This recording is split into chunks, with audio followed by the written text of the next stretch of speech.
Bless mega Bible quiz 2026 episode 127ലേക്ക് എല്ലാ പ്രിയപ്പെട്ട പ്രേക്ഷകർക്കും സ്വാഗതം. ബൈബിൾ പോർഷൻ ഒരിക്കൽ കൂടെ പറയാം. സങ്കീർത്തനങ്ങൾ 27 മുതൽ 30 വരെ, റോമർ 10-ാം അധ്യായം.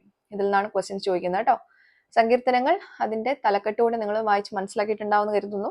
ക്വസ്റ്റ്യനിലേക്ക് പോകുന്നു. ആദ്യത്തെ ചോദ്യം, യഹോവ ഏതിന്റെ മുകളിൽ ഉപവിഷ്ടനായി? യഹോവ ഏതിന്റെ മുകളിൽ ഉപവിഷ്ടനായി? രണ്ടാമത്തെ ക്വസ്റ്റ്യൻ, അല്പസമയത്തേക്കും മരണപര്യന്തവും ഉള്ളത് എന്തല്ല? അല്പസമയത്തേക്കും മരണപര്യന്തവും ഉള്ളത് എന്തല്ല?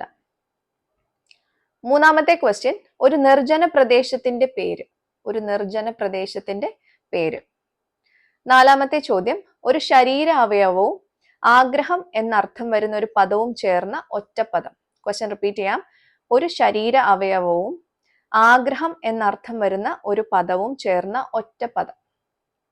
അഞ്ചാമത്തെ ചോദ്യം, ബൈബിളിലെ 2 പുരുഷന്മാരുടെ പേരുകളും വൃക്ഷത്തിന്റെ മറ്റൊരു പേരും ആവേശം എന്നർത്ഥം വരുന്ന ഒരു പദവും ഉള്ള 4 അക്ഷര വാക്ക് ഏത്?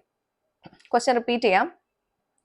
ബൈബിളിലെ 2 പുരുഷന്മാരുടെ പേരുകളും വൃക്ഷത്തിന്റെ മറ്റൊരു പേരും അല്ലെങ്കിൽ പദവും ആവേശം എന്നർത്ഥം വരുന്ന ഒരു പദവുമുള്ള 4 അക്ഷര വാക്ക് ഏത്?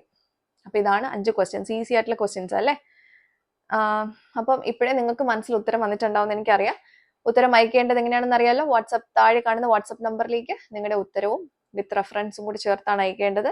ശരി ഉത്തരം നാളെ രാവിലെ റിവീൽ ചെയ്യുന്നതായിരിക്കും. അപ്പോൾ നമുക്ക് ശരി ഉത്തരങ്ങളുമായിട്ട് നാളെ മറ്റൊരു വീഡിയോയിലൂടെ വീണ്ടും കാണാം. Till then, it's me Angel signing off. Bye and take care.